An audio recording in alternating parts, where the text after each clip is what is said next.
धर्म क्षेत्रे कृतं पापम वज्रलेपो भविष्यति।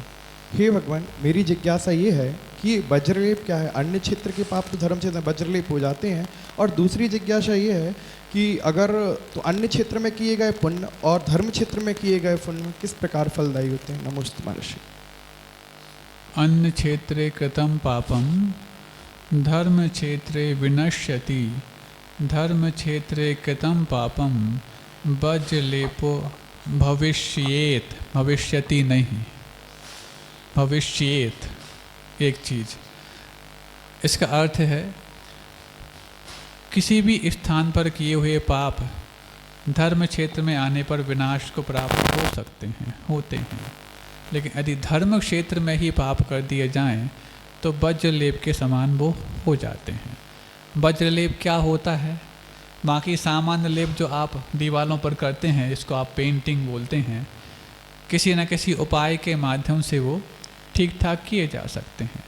या तो वो काल पाकर स्वयं उखड़ जाते हैं, पानी से धुल सकते हैं, खरोंचो तो वो उखड़ सकते हैं, आदि आदि।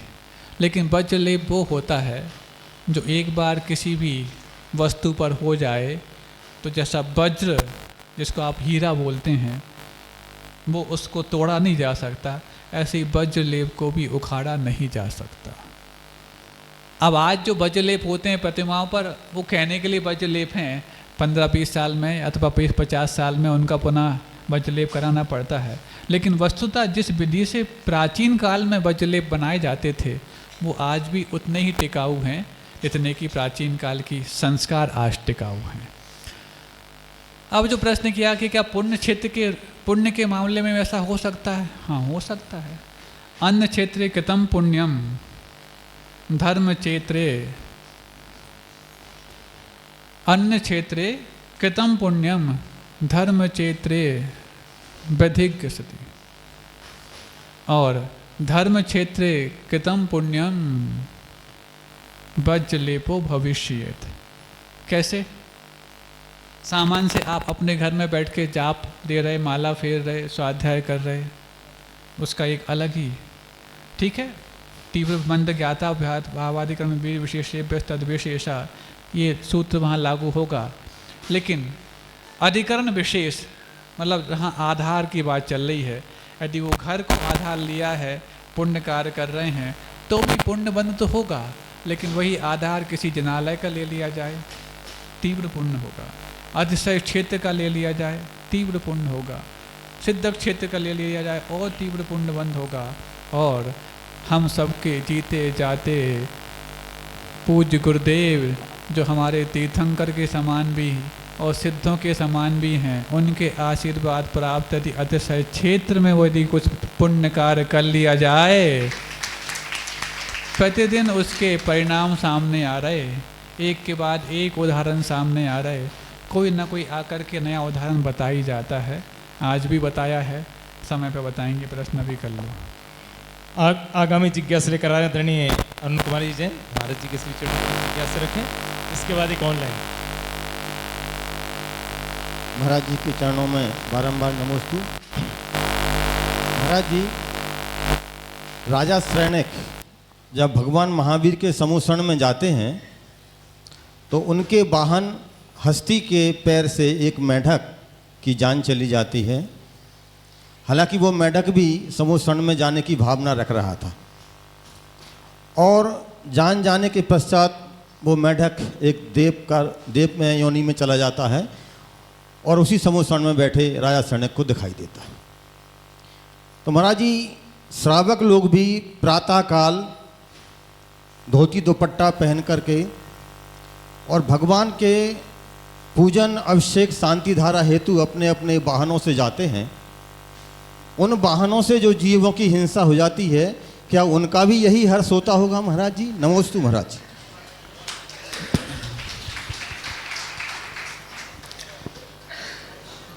आप लोग एक बहुत अच्छी बात समझिए कि हमारे भगवान कितने भोले हैं कि देवताओं के दिल में भी समा जाते हैं, मनुष्यों के दिल में भी समा जाते हैं, और छोटे से मेंढक के दिल में भी समा जाते हैं।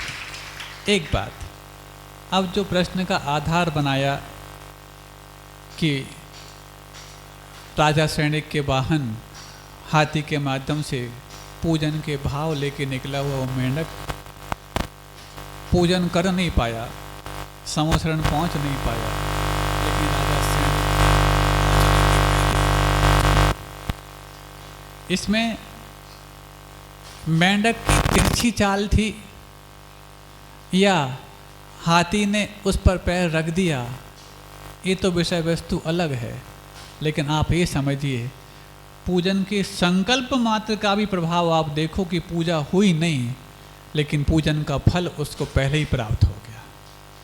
ऐसे ही आप समझिए दान का संकल्प आपने जो लिया है कि हम अतिशय क्षेत्र का निर्माण करेंगे, अभी अतिशय क्षेत्र बना नहीं, आप अपने संकल्प को पूरे निभाए नहीं, और इस बीच में समय सीमा के होने के पहले मान लो कोई बाई चांस किसी का कुछ होना तो होता नहीं, वैसे हमने बोल दिया है आपको पंचराना पूरा करके ही जाना है। जो अभी लाठी हिल रही है ना, जिनकी लाठी हिलने लग गई वो कहते महाराज हमारे सामने हो पाएगा कि नहीं हो पाएगा। हमने कहा स्वर्गों के देवता बाद में आएंगे, वो भी कह देंगे अभी पहले तुम पूरा देख करके आओ, फिर हम स्वर्ग में तुम्हें ले जाएंगे। तो यदि बाई चांस फिर भी तीव्र कर्म का उदय हो, लेकिन आपने संकल्प इतना सच्चा किया है कि संकल्प निभाने के बाद जो आपकी सदगति मिलनी चाहिए थी, संकल्प निभाने के भाव आपने कर लिए हैं और शुरुआत भी आपने कर दी है, इस बीच में पूरा नहीं भी हो पाए तो आपकी सदगति पक्की है, ये तो हम कह सकते हैं। अब जो आपने प्रश्न किया कि हम लोग भी अपने अपने वाहनों से आते हैं, आप लोग के वाहन और आप लोग के वाहन के नीचे आने वाले वो जीव, यदि जीव भी यदि ये भाव ना कर लें कि मेरे लिए जिनालय में जाकर के भगवान के दर्शन करना है, तो ये वाहन से कुचलने का परिणाम नहीं था कि मेंढक वहाँ चला गया। ये मेंढक के अपने सच्चे भाव थे, जो कुचला भली किसी से हो लेकिन पहुँच उससे भी पहले समोसरण में गया। यदि वो जीव ऐसा भाव कर लें तो उनके साथ भी संभव है। रही बात आपकी क्या होगी, तो जब सैनिक को भी छायक सम्यक दर्शन के बाद कोई बचा नहीं पाया, तो हम आपकी क्या कह दें। जैसी आपकी गति होगी वैसे ही आपकी प्रगति होगी, इतना ही हम कहना चाहते हैं। पर्याप्त आप समझ सकते हैं। इतना अवश्य है कि उन वाहनों पर शुद्धि के वस्त्र यदि पहन करके आप आते हैं तो शुद्धि के बारे में ही आप बहुत बड़ा एक संशय पैदा कर देते हैं। कोरोना काल के पहले लोग प्रश्न पूछते थे, बोले महाराज इस 16-17 होता क्या, और ऐसा क्यों होता कि 16 के वस्त्र वाला 17 वाले को छू ले तो 17 वाला 16 का नहीं होता, 16 वाला 17 का हो जाता। ये करंट फ्लो ऐसे ही क्यों होता, क्या ऐसे नहीं हो सकता क्या। हालांकि कोरोना काल ने तो इसका अच्छा परिचय दे दिया कि पॉजिटिव पेशेंट यदि नेगेटिव वाले को छू ले तो नेगेटिव वाला पॉजिटिव होगा, पॉजिटिव वाला नेगेटिव नहीं होगा। उसके पहले तक हम एक उत्तर देते थे, वो ये कि जब आप शुद्धि के वस्त्र पहने, बहुत अच्छी बात सुनना, जब आप शुद्धि के वस्त्र पहने हैं उस वक्त चाहे आप आहार के लिए वस्त्र पहने हो, चाहे आप पूजन के लिए, शांति धारा के लिए, अन्य किसी कार्य के लिए, तो आप देखो आपके जब तक ये भाव है कि मुझे शुद्ध वस्त्र में रहना है तो आप जीव जंतुओं को बचा के भी चलोगे, आप गंदगी को बचा के भी चलोगे। जीव जंतु बचाने का भाव हो या ना हो, शुद्ध वस्त्र पहना हूँ, गंदगी पैर ना रख जाए, तो गंदगी को बचाने के भाव आए, इस बीच में जीव जंतु भी बच जाते हैं। मतलब आप शुद्ध वस्त्र पहन करके अपनी प्रमाद, जिसको सबसे बड़ा शत्रु आप मानते हैं, सबसे बड़े शत्रु को परास्त करने का कितना आसान शस्त्र है जिसका नाम शुद्ध वस्त्र है। और जैसे ही आपने सोचा कि अब अभिषेक हो गया, पूजन हो गई, महाराज को आहार दे लिया, कपड़े आप वही पहने हैं, लेकिन जैसे ही आपने कहा कि अब मेरा शुद्ध का काम पूरा हो गया, अब आप ऊपर देख के चलते हो, लहराते हुए चलते हो, कपड़े को यहाँ से ऐसे करके चलते हो। ये देखो, शुद्ध वस्त्र पहनते ही आप अपने सबसे बड़े शत्रु प्रमाद को पछाड़ने लायक हो जाते हो, और जैसे ही अशुद्ध हुए तुम्हारा शत्रु तुम्हारे पछाड़ने लायक हो जाता है। तो अपने शत्रु को मात देने का इतना आसान उपाय यदि तुम्हारे साथ जुड़ता है तो उसको गाड़ी पर आकर के बैठ करके, जो हम गंदगी से भी नहीं बच पाते और जीवों की हिंसा से भी नहीं बच पाते और अपने प्रमाद को पछाड़ना भी नहीं हो पाता, इसलिए उससे तो बचना चाहिए। और इससे एक गलत मैसेज भी जाता है, क्योंकि जो नौनिहाल बच्चे हैं उनको नहीं मालूम कि आपकी गाड़ी कितनी शुद्धि की है। वो तो ये समझते हैं शुद्ध वस्त्र पहन लो, सफ़ेद पहन लो या पीले पहन लो, उसके बाद हम कुछ भी करके जाओ, चाहे 4 व्हीलर से जाओ, चाहे 2 व्हीलर से जाओ, चाहे ट्रक से जाओ, हम शुद्ध माने जाएंगे और भगवान का अभिषेक को पूजन कर पाएंगे। और ये यदि आपने देखा कि आप भले 2 व्हीलर से जा रहे हैं, लेकिन व्हीलर तो व्हीलर होता है, चाहे 2 हो, चाहे 4 हो, चाहे 6 हो, वो यदि आपसे ये प्रेरणा ले गया तो उसके सारे प्रमाद और गलतियों का छठवां हिस्सा आपके मत्थे चढ़ेगा। कब तक? पूरे जीवन भर तक। इसके लिए आप समझ लो। बात जिनाले की चल रही है तो पूज्यवर की पावन चरण सन्निधि में सतत रूप से लोग अपने पावन निर्मल गंगा में अपने भावों का प्रक्षालन करने के लिए लगातार आ रहे हैं। 2 और कलशों की घोषणा इस मंच के माध्यम से मैं करना चाहूँगा, जिन्होंने आज संकल्पित होकर कलश स्थापन का सौभाग्य अर्जित किया है। श्रीमान अभय कुमार जी, अंकुर कुमार जी चौधरी सपरिवार, जोरदार तालियां इनके सम्मान में। और द्वितीय कलश श्रीमती पुष्पा देवी मोदी मातेश्वरी, श्रीमती मधु, श्री दिनेश कुमार जी मोदी सपरिवार, इनके अच्छे भावों की कम से कम आप तालियां जोर से बजा सकते हैं। आगामी प्रश्न महाराज श्री जी निखिल शाह जी की ओर से है। उनका प्रश्न है, महाराज श्री जी, भक्त और भगवान में क्या अंतर होता है? संदर्भ महाराज श्री जी उन्होंने ये लिया है कि गुरुवर जब किसी संत के मुखार बिंद से और भक्त का नाम निकले तो क्या इसे पुण्यानुबंधी पुण्य की श्रेणी में मान सकते हैं? भक्त और भगवान में क्या अंतर होता है? दोनों परमात्मा हैं, एक प्रकट परमात्मा है और एक होनहार परमात्मा है। एक परमात्मा जमीन पर हैं तो एक परमात्मा आसमान पर है। अब रही बात प्रकट परमात्मा को प्राप्त करने के लिए इस होनहार परमात्मा को अपनी होनहार से परिचय प्राप्त करना भी आवश्यक है, तो परिचय के साथ साथ पुण्य संचय करना भी आवश्यक है, साधना करना भी आवश्यक है, तो तपस्या से खुद को जोड़ना भी आवश्यक है। तपस्या से जोड़ना भी आवश्यक है, तो तपस्या के फल में रचने की बजाय तपस्या के फल को त्याग करना भी आवश्यक है, तब जाके वो होनहार परमात्मा प्रकट परमात्मा बन जाता है। दूसरा प्रश्न जो आपने किया कि किसी गुरु के मुख से यदि किसी भक्त का नाम निकले तो क्या उसका पुण्यानुबंधी पुण्य का उदय माना जाए? पुण्यानुबंधी पुण्य का उदय माना जाए नहीं माना जाए ये अलग विषय है, लेकिन गुरु के मुख से जिस भक्त का नाम निकला है उसकी जिम्मेवारी और बढ़ जाती है, कहीं भक्त के किसी प्रस्तुति से गुरु की स्तुति में अंतर ना आने लग जाए। अभी तक की आपकी प्रस्तुति गुरु के मुख से आपका नाम निकलवाने के लिए कारण बनी है, तो जनता चाहेगी गुरु के मुख से जिसका नाम निकला है वो गुरु के मुख के वचनों का दास बना रहे और अपने जीवन में अपने संकल्पों से उदास ना हो। यही उसके पुण्यानुबंधी पुण्य की भूमिका में सबसे बड़ा मील का पत्थर साबित होगा। आगामी जिज्ञासा लेकर आ रही हैं श्रीमती चंद्रकांता जी जैन, और यदि समय रहता है तो भाई हमारे दीप भाई तैयार रहेंगे।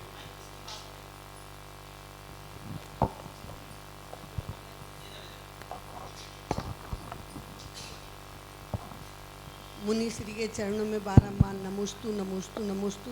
मुनि श्री, हमारी जिज्ञासा है, हमारी जिज्ञासा ये है कि हम रात में जब सोते हैं तो हमें किन नियम और किन भावों के साथ सोना चाहिए, और जब हम उठते हैं तो उन किन भावों के साथ अपनी दिनचर्या शुरू करना चाहिए। और महाराज जी एक और है कि यदि हमने जैसे रात शाम को अपनी पानी अन्न का त्याग कर देते तो क्या रात में सोने से पहले उनका पुनः त्याग करना पड़ता है? नमोस्तु महाराज जी। हाँ, जिस समय भी आपने अंतिम बार भोजन पान किया और यदि त्याग कर दिया तो पुनः त्याग करने की आवश्यकता तो नहीं, लेकिन उस त्याग को स्मरण करने की आवश्यकता अवश्य है। और किन भावों के साथ शयन किया जाए, ये जो प्रश्न आया,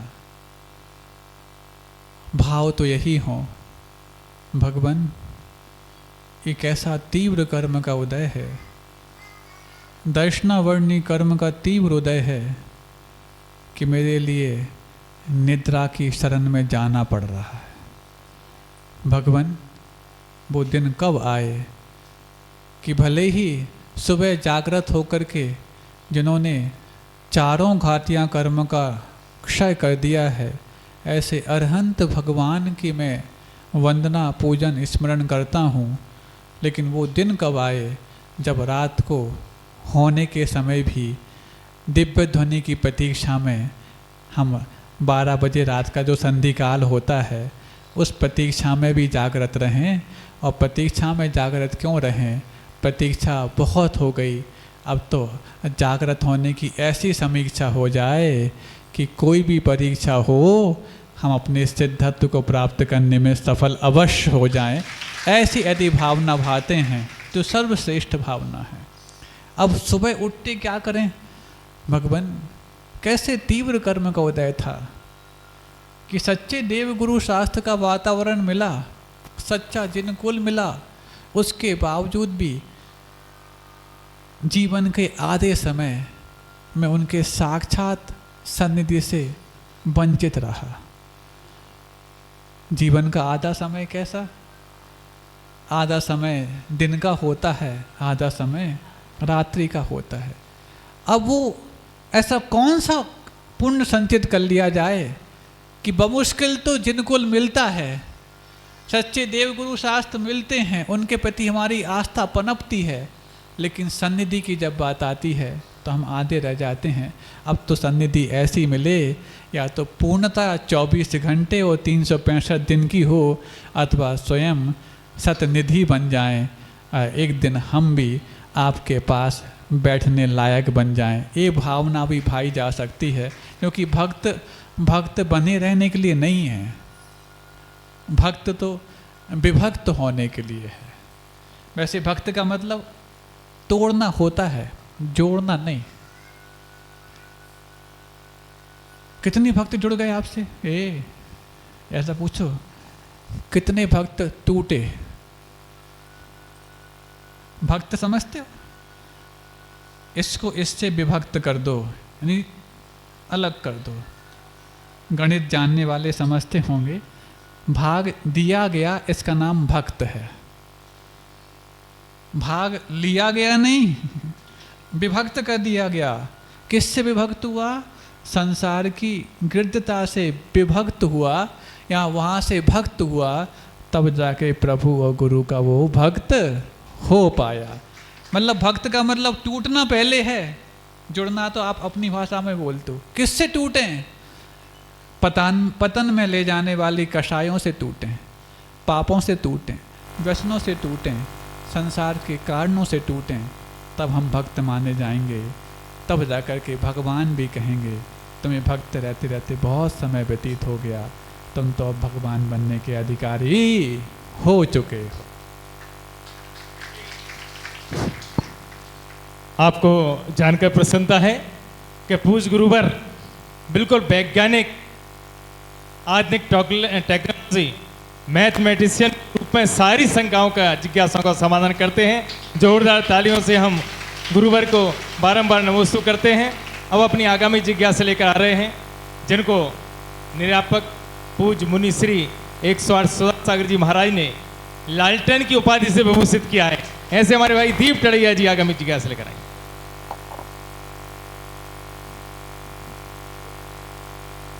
महाराज श्री जी नमोस्तु। महाराज श्री, इतना प्रभाव है आपके प्रवचनों का, एक प्रवचन का अतिशय आज मेरे घर पे घटा। कि पिछले 3 दिनों से मैं अपनी घरवाली से बोल रहा था जल्दी उतर आओ, लेकिन आज वो पहले से ही आके नीचे बाहर रोड पे खड़ी और मैं बाद में आया। फिर मैंने भाई ऐसा मैं चुड़ैल नहीं कहलाना चाहती।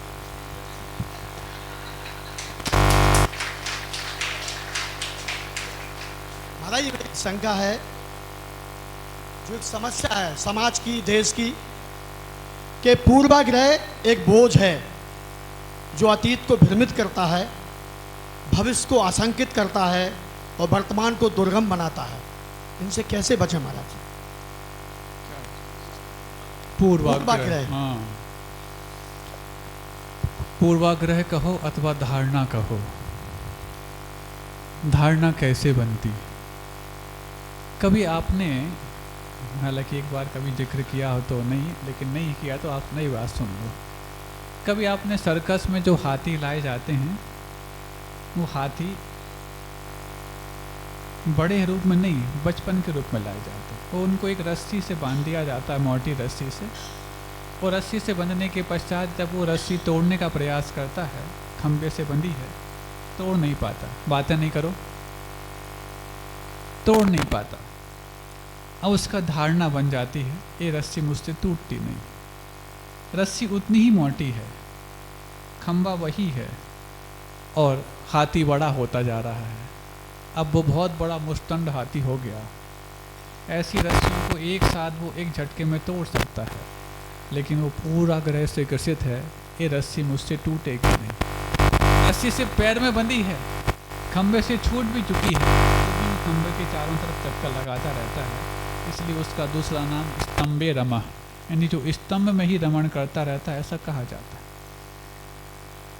इतने में यदि कोई गुरु जैसा व्यक्ति उसके कान में कहे, अरे गजराज, तुम तो आज इतने बलवान हो गए हो कि एक साथ सैकड़ों रस्सियों को तुम एक साथ एक झटके में तोड़ सकते हो, तो बताओ, ऐसा सुनने के बाद और अपने स्वयं की पहचान उसको होने के बाद उसको रस्सी तोड़ने में कितना वक्त लगेगा? 1 सेकंड, 1 मिनट, 1 साल, 1 सदी या सदियाँ? इसका मतलब है धारणा बढ़ने में सदियाँ लग जाती हैं और टूटने में एक पल भी नहीं। पूर्वाग्रह कई सारे प्रयोगों को देख करके, कई सारे अनुभवों से भी हम अपना तैयार करते हैं, लेकिन पूर्वाग्रह से ग्रसित हो जाना अलग वस्तु है और पूर्वाग्रह हो जाना अलग वस्तु है। पूर्वाग्रह आपको ग्रास ना बना पाए, इतना ही ध्यान रखना है। आज दोपहर में आत्मानुशासन की कक्षा में भी आप लोगों को कहा था, शायद कुछ ही लोगों को मालूम होगा कि पिछले 4-5 दिन से दोपहर में भी आप लोगों के लिए एक कक्षा प्रारंभ की गई है आत्मानुशासन ग्रंथ की। दूसरों पर शासन चलाने वाले आपने कई पाठ पढ़े होंगे, लेकिन आत्मानुशासन गुणभद्र आचार्य महाराज का बहुत ही सुरुचि सुगम ग्रंथ है, और इसका जो अध्ययन अपने जीवन उस अधिकार पाने के लिए करता है, उसका जीवन दूसरों पर अधिकार की बजाय उसका अधिकार ही दूसरों के लिए जीवन बनने लग जाता है। उस समय एक बात कही थी, कभी आप जब घर से बाहर जाते हैं, 1 आध हफ्ते के लिए घर से बाहर निकले, यात्रा पे गए हैं, और मान लो भोजन पानी लेके गए हैं, जल्दबाजी में पानी की बोतल ज़मीन पे फैल गई अपने घर में ही। गर्मी का समय था, सोचा आपने क्या पहुंचना, इंसान सूख रहे हैं, पानी तो अपने आप सूख जाएगा, और बिना उसको पहुँचे आप घर से चले जाते हैं ताला बंद करके। 1 हफ्ते बाद जब लौट करके आते हैं तो पानी तो सूखा मिलता है, लेकिन निशान आपको दिखता रहता है। इस बीच में यदि उस कमरे में फिर से कोई पानी फैले तो सबसे पहले उस निशान को कवर करता है, ओवर हो जाए तब उसके बाहर आता है। धारणाएं ऐसी ही होती हैं, जैसे निशान रह गया, आपने उसको पुरुषार्थ पूर्वक अलग नहीं किया, वो कालांतर में कोई निमित्त नहीं मिला, लेकिन जैसे ही निमित्त मिलता है सबसे पहले उस पूर्वाग्रह को ग्रसित करता है, फिर उससे ओवर होने के बाद बाहर आता है। इसलिए कोई भी नकारात्मक पूर्वाग्रह यदि आपका बन गया हो तो इसको यूं ही समय पर ना टालें, उसको पुरुषार्थ पूर्वक वॉश कर दें, ताकि अगले बार जब पानी गिरे तो पूरे पानी को पूरे कमरे में फैलने की गुंजाइश हो, ना कि उस निशान में बने रहने की गुंजाइश हो। इतना ही हम आपको उत्तर देना चाहते हैं, बाकी सब समझदार हैं। अहिंसा परमो धर्म की। और हाँ, यदि पूर्वाग्रह बनाना ही है तो सकारात्मक बनाएं। जो पूर्वाग्रह बना के रखे हैं कि पूज्य गुरुदेव का आशीर्वाद कभी निष्फल नहीं जाता, उन्हीं के जीवन में उनके खून पसीने की कमाई को भी छूने के लिए इसलिए तत्पर हो जाते हैं क्योंकि उनके सीने में गुरुदेव के आशीर्वचन की जागीर उनको पूंजीपति बनाए रहती है और प्रतिदिन पुण्यानुभूति।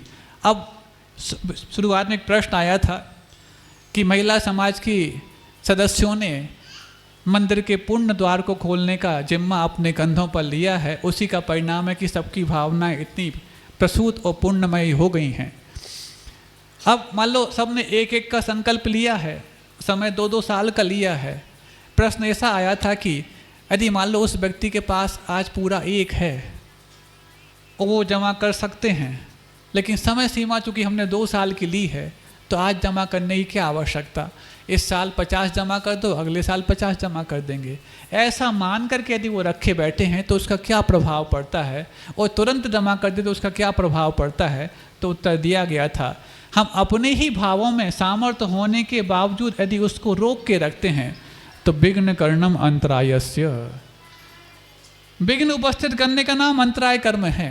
दूसरों को विघ्न उपस्थित करो, ये तो अंतराय है ही। हो सकता है आपके विघ्न से दूसरा प्रभावित ना हो, लेकिन जब हम स्वयं की सामर्थ्य में विघ्न उपस्थित करने लग जाते हैं तो ये महान अंतराय बांधते हैं। और फिर जब सामर्थ्य के प्रकट करने की बात आए तो वो अंतराय जब उदय में आ जाता है तो फिर 2 साल में भी हम पूरा नहीं कर पाते, फिर निर्माल्य के दोष के भागी भी बनने के लिए भी कारण बन जाते हैं। चाहे वो महिलाएं हों चाहे पुरुष हों, यदि उनको लगता है कि उनने जो संकल्प किया है, चाहे गुरुदेव के समय किया हो अथवा अभी किया है, और उस संकल्प को पूरा करने की सामर्थ्य आज है, तो समय सीमा को देखे बैठे मत रहना, क्योंकि तुम